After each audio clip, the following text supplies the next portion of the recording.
أفلا يتدبرون القرآن أعوذ بالله من الشيطان الرجيم. بسم الله الرحمن الرحيم. وإن من أهل الكتاب لمن يؤمن بالله وما أنزل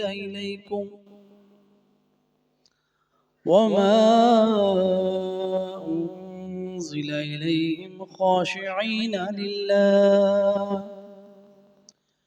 لا يشترون بآيات الله ثمنا قليلا أولئك لهم أجرهم عند ربهم إن الله سريع الحساب. يا أيها الذين آمنوا اصبروا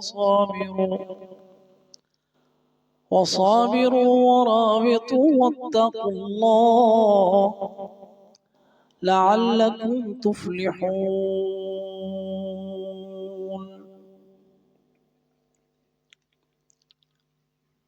وإن اور بے شک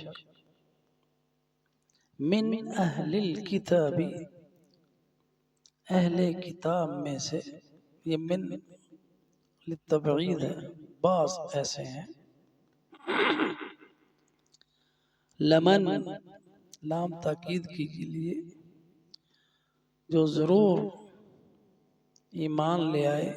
لمن جو یؤمن ایمان لاتے ہیں، باللہ اللہ کے ساتھ، وما اور اس چیز کے ساتھ جو انزل اتاری گئی، الیکم آپ کی طرف، وما اور جو انزل اتاری گئی، الیہم ان کی طرف، خاشعین ڈرتے ہوئے، للہ اللہ سبحانہ وتعالی سے.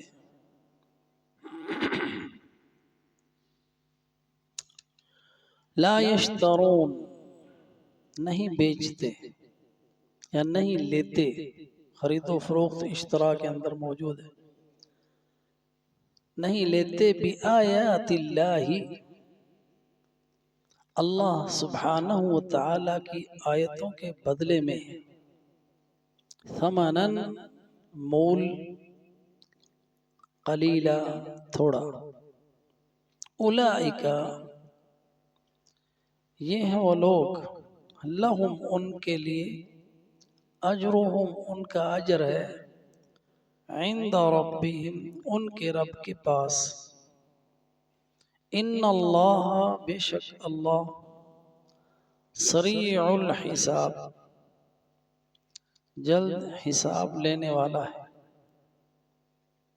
یا ایھا الذین آمنوا اے ایمان والو، اصبروا صبر کرو،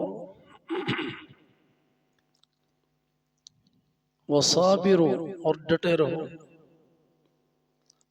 ورابطوا اور اپنا گھوڑوں کو جو ہے نا تیار رکھو، واتقوا اللہ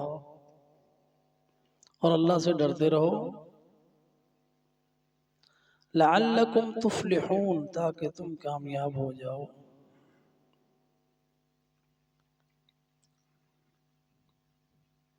وَإِنَّ مِنْ أَهْلِ الْكِتَابِ اب اہل کتاب سے مراد یہود اور نصارہ ہے. ان میں سے ایسے بھی ہیں، لمن یؤمن باللہ جو اللہ پر ایمان رکھتے ہیں. تو یہاں پہ عدل انصاف کی بات ہے کہ سارے یہودی اور عیسائی ایک جیسے نہیں، ان میں سے کچھ ایسے بھی ہیں جن کے پاس جب حق پہنچا تو وہ مومن ہو گئے۔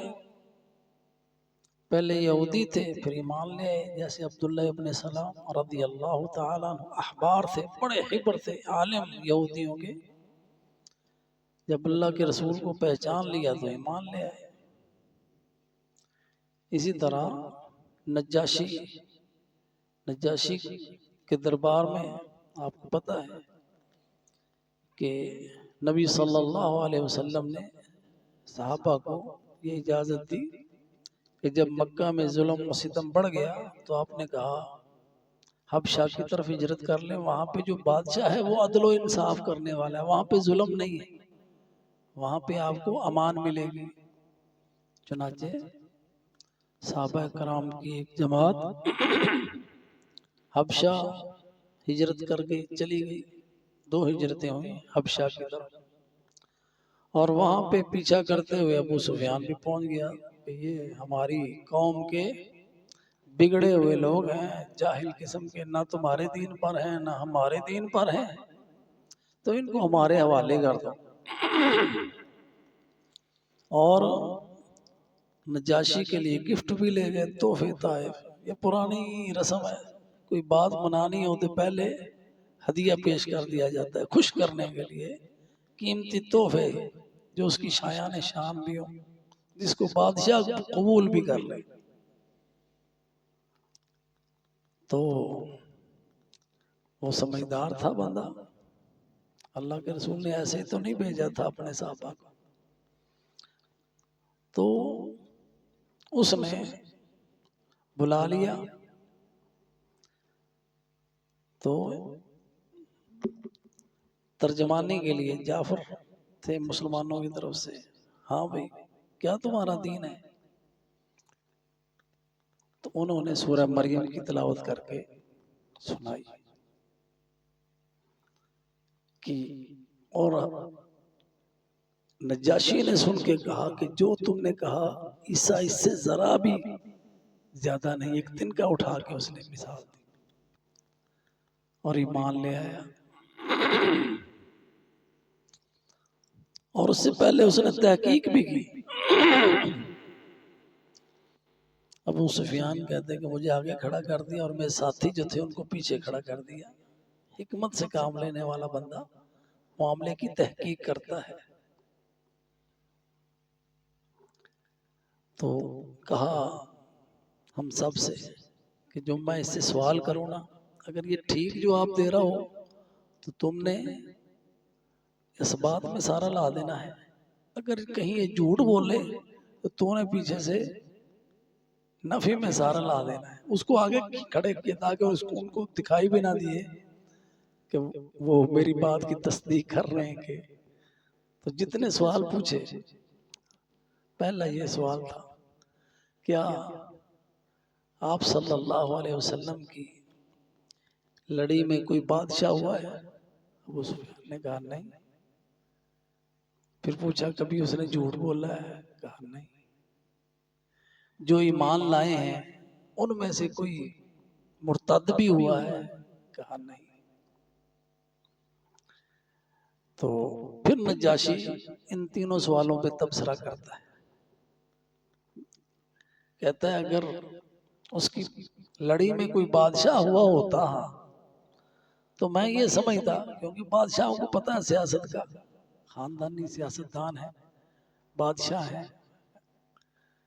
کہ اگر اس کوئی نسل میں کوئی بادشاہ ہوتا تو میں سمجھتا کہ یہ اپنی بادشاہت کے حصول کے لیے ایک اس نے یہ راستہ اختیار کیا ہے، لیکن تم نے بتایا کہ وہ بادشاہ میں نہیں ہوا۔ پھر میں نے پوچھا کہ یہ کبھی جھوٹ بھی بولا؟ تم نے کہا نہیں، صادق اور امین ہے، سچا ہے۔ تو جو لوگوں کے بارے میں جھوٹ نہیں بولتا وہ اللہ کے بارے میں کیوں جھوٹ بولے گا؟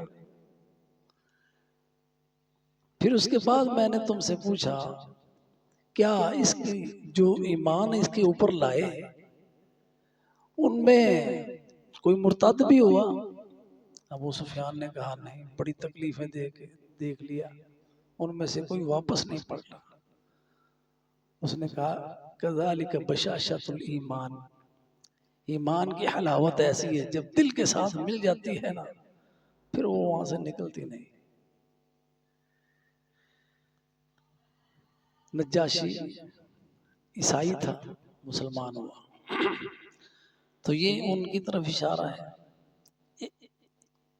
وَإِنَّ مِنْ أَهْلِ الْكِتَابِ لَمَنْ يُؤْمِنُ بِاللَّهِ وَمَا أُنزِلَ إِلَيْكُمْ وَمَا أُنزِلَ إِلَيْهِمْ، اور یہ عمومی طور پر سارے یہود و نصارہ کی طرف بھی بات یہ ان کے بارے میں بھی ہے، لیکن اس میں یہ تاریخ میں ہم نے یہ دیکھا نبی صلی اللہ علیہ وسلم سے جب سے اسلام کا ظہور ہوا یہودیوں کی تعداد کم ہی رہی۔ نبی صلی اللہ علیہ وسلم نے فرمایا ہے کہ اگر یہ جو یہودی ہیں ان کے 10 اخبار 10 ان کے بڑے علماء اگر ایمان لے آئیں تو سارے یہودی مسلمان ہو جائیں، لیکن چند ایک جن میں صرف ایک عبداللہ ابن سلام کا نام آتا ہے، صرف وہ اسلام لائے۔ لیکن عیسائیوں کی بڑی تعداد ہر دور میں مسلمان ہوتی رہی اور وہ بنسبت یہودیوں کے اسلام کے زیادہ قریب ہیں اور جلدی اسلام کو قبول کرنے والے ہیں۔ اس لیے ہمیں زیادہ دعوت جو ہے نا اس میدان میں دینی چاہیے جو زرخیز ہے، جہاں پہ امید بھی ہے، اور سارا یورپ، امریکہ، برطانیہ یہ سارے عیسائی ہیں۔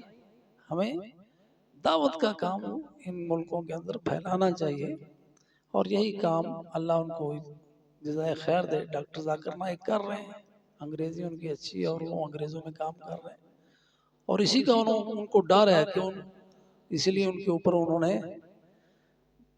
بین لگا دیا اکثر ملکوں نے کہ ہمارے ملک میں نہ آئے۔ تو خیر، تو یہ تو اللہ کا نور ہے، اس نے پھیلنا ہی پھیلنا ہے۔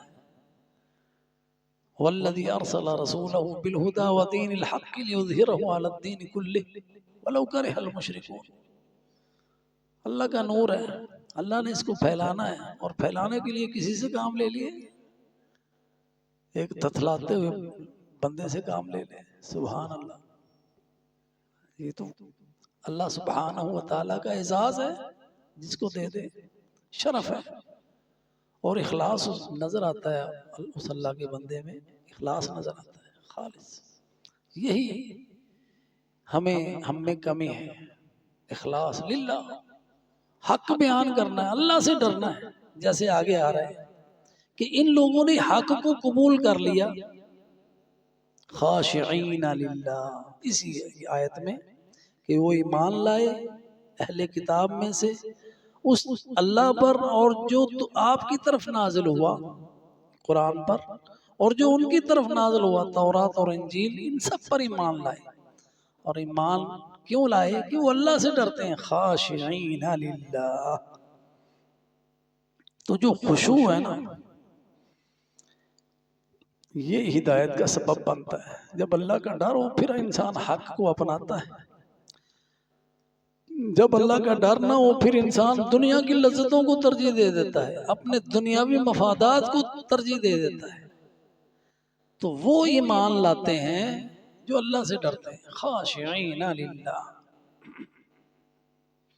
اور یہ ایمان خیر کو جمع کرتا ہے۔ یہ لوگ ان کی طرح نہیں ہیں، جن میں خشوع ہو وہ ان کی طرح نہیں ہوتا کہ جو چیز پسند آئی وہ لے لی۔ جیسے ان کے بارے میں ہم پڑھ چکے، یکفرون ببعض الکتاب یؤمنون ببعض ویکفرون ببعض، کچھ پر ایمان لے آئے، کچھ کا انکار کر دیا۔ جہاں دیکھا ہمارے مفادات پہ زیادہ ہے، ہماری نفسانی خواہشات کے الٹ جا رہی ہے بات، وہاں پہ آیت کا انکار ہی کر دیا، کسی نے پوری شریعت کا انکار کر دیا۔ تو یہ آج بھی یہ چیزیں موجود ہیں۔ اب جب غزہ بصر پہ بات ہوئی تو آیات قرآنیہ کی، تو ایک اپنے آپ کو مفتی کہلانے والا شخص کہہ رہا کہ میں اگر آدھا پونا گھنٹہ بھی دیکھتا رہوں تو مجھے تو کچھ نہیں ہوتا. اس کو یہ نہیں پتا چل رہا ہے، اللہ کا ڈر نہیں ہے نا کہ اللہ تعالیٰ نے کہا ہے، حکم ہے اللہ تعالیٰ کا کہ نگاہ نیچی کر لو. قل للمؤمنین یغضوا من ابصارهم ويحفظوا فروجهم قل للمؤمنات يغضضن من ابصارهن ويحفظن فروجهن ولا يبدين زينتهن الا لبعولتهن او آبائهن. سورہ نور کی آیات. خیر، تو جب اللہ کا ڈر ہو تو پھر انسان ایمان لاتا ہے. پھر یہ دنیاوی جو مفادات یا دنیاوی لذتیں، شہرتیں، ان کی پرواہ نہیں کرتا. خاشعین للہ، جو ایمان لائے نا، یہودی عیسائی یا جو بھی ایمان لاتا ہے، سچا مومن جو ہوتا ہے وہ اللہ سے ڈرتا ہے. خاشعین للہ.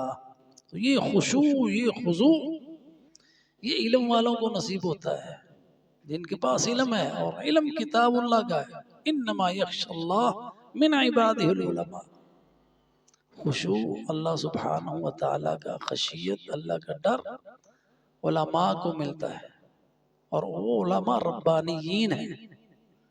ایسا علم جو اللہ سبحانہ و تعالیٰ کی پہچان کرا دے.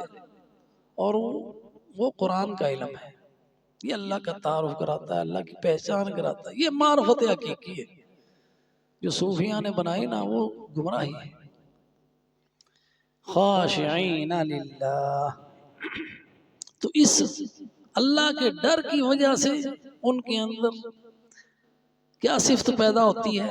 لا یشترون بآیات اللہ ثمنا قلیلا. وہ پھر اللہ کی آیتوں کو بیچتے نہیں ہیں، اللہ کی آیتوں سے تھوڑا مول نہیں لیتے. یہ نہیں کہ بہت زیادہ پیسے ملے تو لے لیں، دنیا ساری بھی ہو تو تھوڑی ہے. لا یشترون بآیات اللہ ثمنا قلیلا. دنیا کا کوئی منفعت، انہیں منصب پیش کر دیا جائے، ان کو لالچ دے دیا جائے، اس کے چھپانے پر ان کا کوئی مقصد ہو اور ہو نہیں سکتا. اس لیے کہ وہ خاشعین للہ ہے، ان کے دلوں میں خشوع ہے. تو وہ جن کے دلوں میں ڈر ہو اللہ کا، وہ حق بات چھپاتے نہیں ہیں. جو حق ہے اس کو بیان کرنا ہے. یہ نہیں کہ ابھی اس گورنمنٹ نے مجھے بلایا ہوا ہے تو میں کہہ دوں عورت کی حکمرانی جائز ہے. نہیں کہا اس نے کرنا جائز ہے، نہیں. اس طرح جو حق بات ہے وہ بیان کرنی حکمت کے ساتھ. تو وہ ثمنا قلیلا نہیں لیتے. لا یشترون بآیات اللہ ثمنا قلیلا. یہ ہیں وہ لوگ، اولئک لہم اجرہم عند ربہم. یہ ہیں وہ لوگ، ان کا اجر ان کے رب کے پاس ہے. عند ربہم. دنیا میں جو پرافٹ ہے نا، ان کے مد نظر آئے نہیں. ان کی نگاہ اللہ کی رضا پہ ہے، اللہ سے اجر لینے کی ہے. اور اللہ کے ہاں ہے ان کا اجر، ان کے رب کے پاس ہے. اور اس میں عظمت ہے اس اجر کی کہ جو اللہ کے پاس ہے وہ کس قدر عظیم اجر ہوگا. اور پھر یہ نہ سمجھے کہ وہ تو بہت دور کی بات ہے. ان اللہ سریع الحساب. بے شک اللہ جلد حساب لینے والا ہے. سریع الحساب. ایک تو اس کے کئی پہلو ہیں سریع الحساب کے.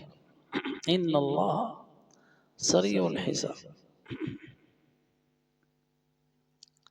جلدی حساب لینے والا. حضرت علی سے پوچھا کسی کافر نے کہ تمہارا رب ایک ہی دن میں ساری دنیا کا حساب کیسے لے لے گا؟ قیامت کا دن ایک رکھا ہوا ہے. حضرت علی نے کہا وہ تمہاری طرح وہ حساب میں کمزور نہیں ہے. ان اللہ سریع الحساب. اللہ کا حساب کتاب بڑا تیز ہے. ساری مخلوق کا ایک دن میں امتحان لے لے گا. وہ سریع الحساب ہے، اس کو تمہارے کیلکولیٹروں کی ضرورت نہیں ہے. ان اللہ سریع الحساب. ایک معنی اس کا یہ ہے کہ حساب دور نہیں ہے. الحساب قیامت کے دن کو بھی کہتے ہیں قیامت دور نہیں. اقتربت الساعة وانشق القمر.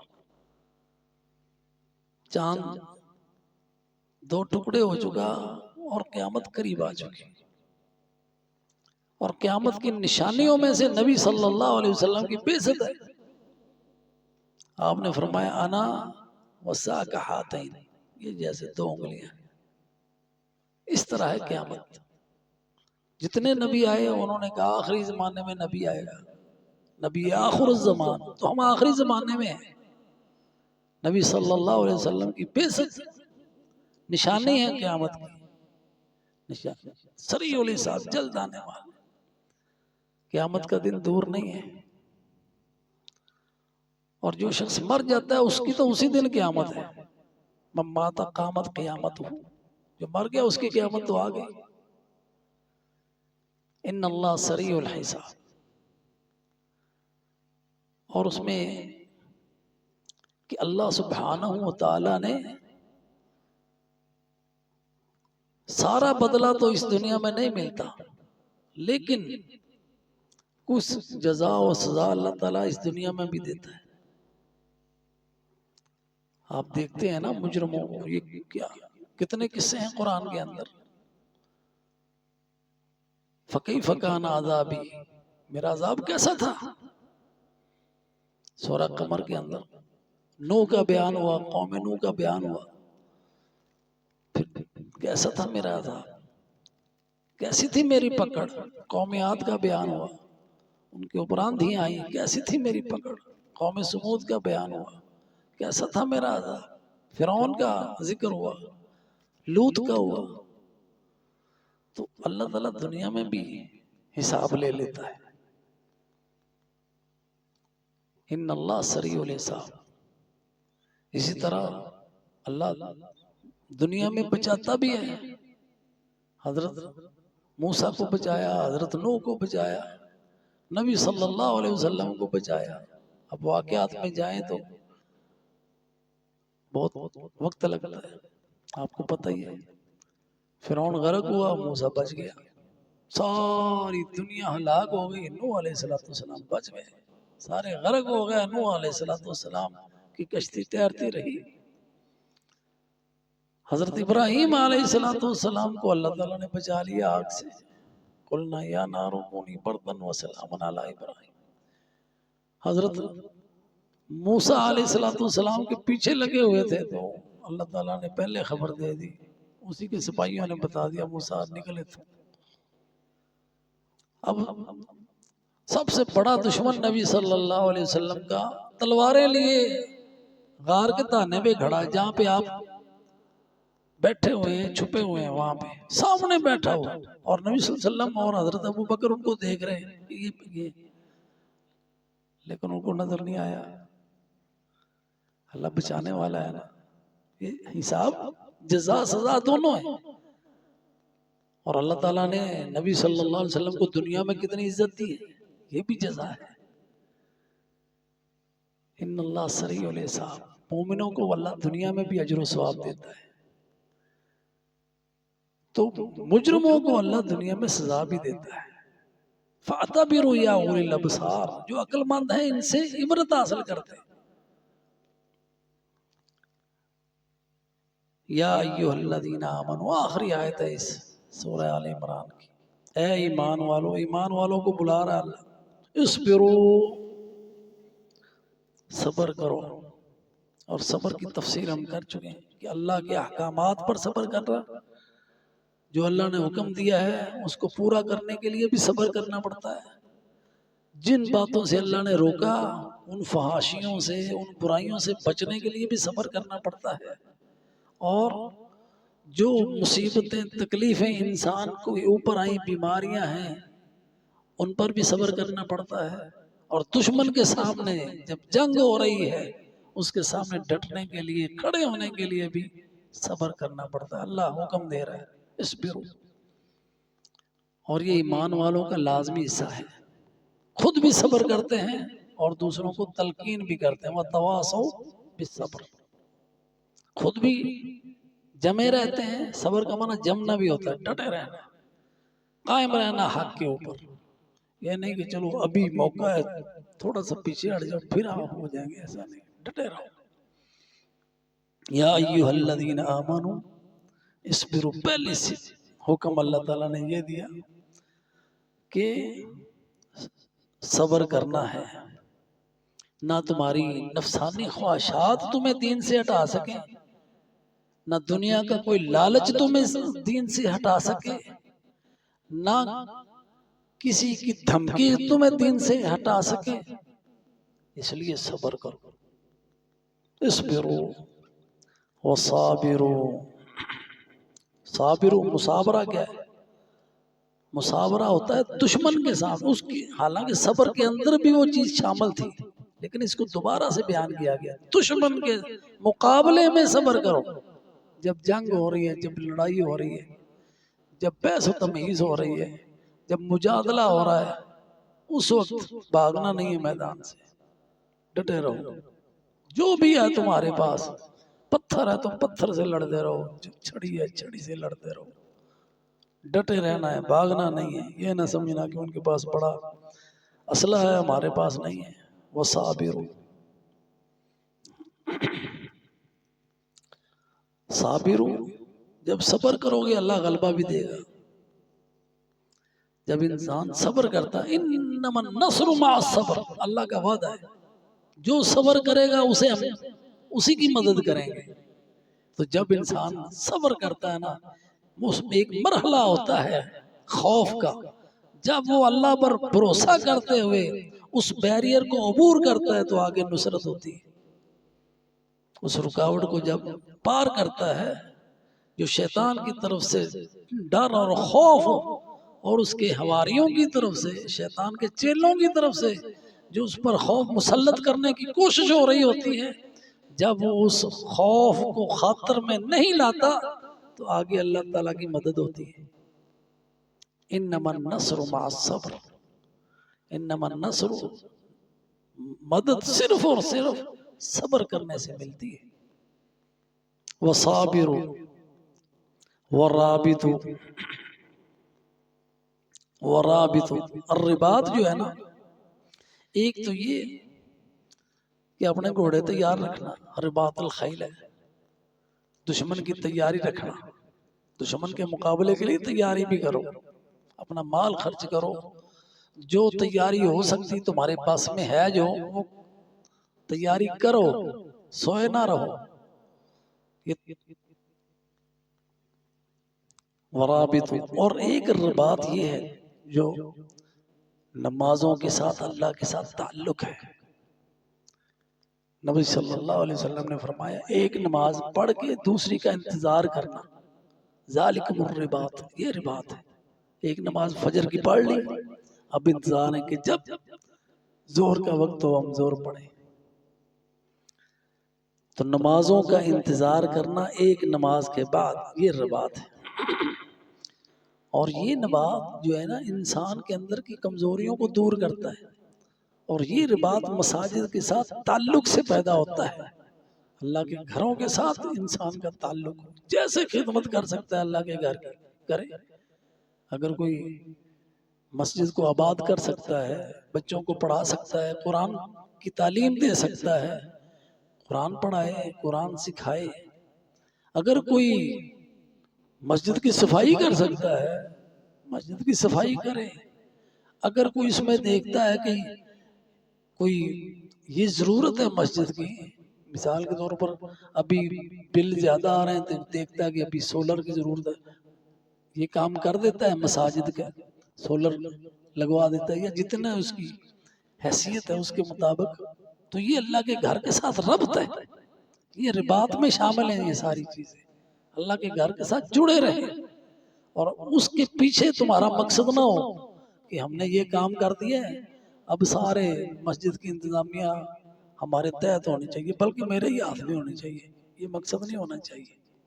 خدمت کریں اللہ کے لیے، اللہ سے اجر لینے کے لیے، اللہ تعالیٰ جزا دے گا، چودراہٹ مقصود نہ ہو۔ ہمارے یہاں اکثر یہ ہوتا ہے کہ اگر چندہ زیادہ دینا شروع کر دے تو پھر کہتے ہیں ہماری بات بھی مانی جائے، ہر کام میں مداخلت کرنا اپنا فرض سمجھتے ہیں، اور خادم کو ڈانٹنا تو اپنا فرض عین سمجھتے ہیں، تو یہ بری بات ہے. خیر اللہ سے اجر لینا ہے. ورابطوا واتقوا اللہ، اور اللہ سے ڈرتے رہو. لعلکم تفلحون، یہ فلاح کی چیزیں ہیں. اس آیت میں صبر، مصابرہ، رباط، تقوی، یہ جن میں یہ صفات ہوں گی وہ کامیاب ہیں. اللہ ہمیں کامیابی سے ہمکنار کرے. آمین. وآخر دعوانا ان الحمد للہ رب العالمین.